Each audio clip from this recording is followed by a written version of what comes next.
welcome back. When you're going through a divorce, it's important that you keep your kids' best interests in mind. And Diane Gottsman is joining us this morning with a couple of ideas on how to do that. It's nice to see you. Nice seeing you. You know, I bet when it comes to divorce etiquette, you and I could come up with some pretty good things. And I'm sure a lot of people can too. You know, don't do this, don't do that. My husband did this, he shouldn't have. My wife did this, blah, blah, blah, blah, blah, blah. However, when it comes to the kids, there's a different set of etiquette, I think, that parents need to follow. That's right. That's right. We have to throw away our own feelings for a while and think of our kids, put our kids first. So that's what we're talking about this morning. I know you hear from a lot of people, they ask a lot of questions about divorce. And is it right to do this? Is it wrong to do that? And so we're going to try and answer some of those right now. So when it comes to kids, they are the most important part of anyone's family.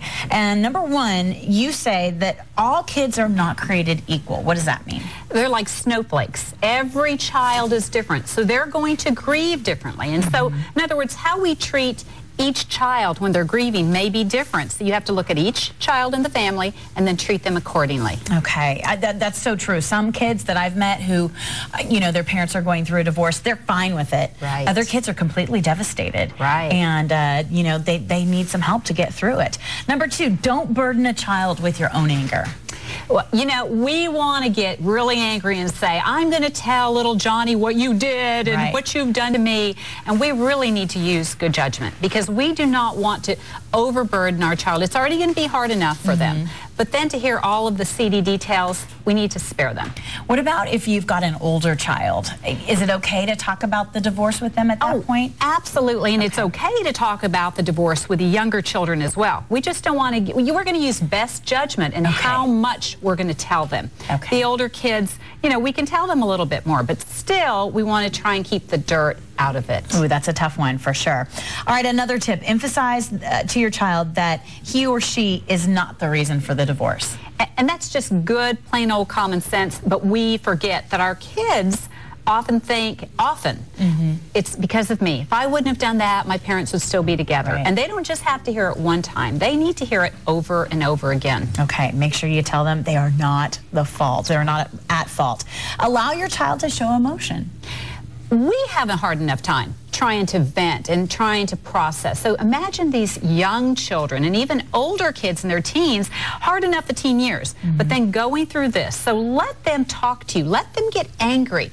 Get them help. If they need help, let them talk to a school counselor, encourage them to do so, or even professional help. I know a lot of kids, too, talk to other kids about what they're going through, and that's a good way to kind of get out some of your feelings too, you know. And as long as mom and dad haven't really aired their dirty laundry with their kids, it's okay for kids to talk. Let's see, we've got another tip from Diane. Let your child know that he or she is your first priority. So often, because we're grieving, we're thinking about ourselves. And, you know, we're getting new haircuts and we're buying new cars and we're trying to just consume ourselves into things that allow us to forget for a little while. And we have to keep our kids first. This is a good one. Number 6 on the list, do not use your child as a bargaining tool.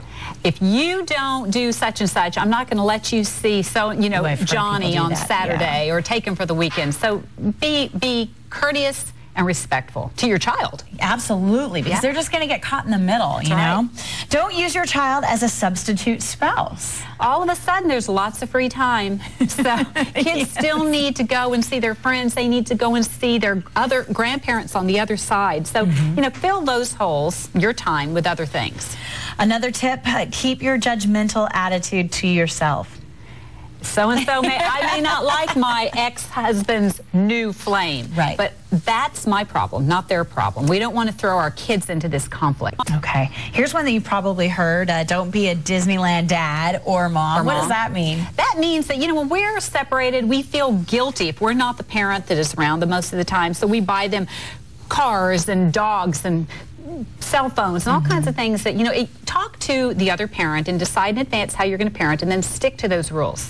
I can so see that happening. You know, it's so hard because when both parents have to follow the same rules in order to make that divorce work, because you've got to both be on the same page, and that's a little bit tricky. It's not a competition. Oh, it's not. All right, here's another one for you. Most of the time, all kids want is love. Spend time with them. Spend time with them. Talk to them at night. Talk to them in the morning. see what they need and give them that attention. Okay, Diane, thank you. Always good to see you. Guys, if you've got questions on any sort of etiquette, let Diane know. She'll try to answer them here on the show. You never know what our next topic will be. You can go to DianeGottsman.com, PSOTX.com, or give her a call at 210-826-7400 for more information.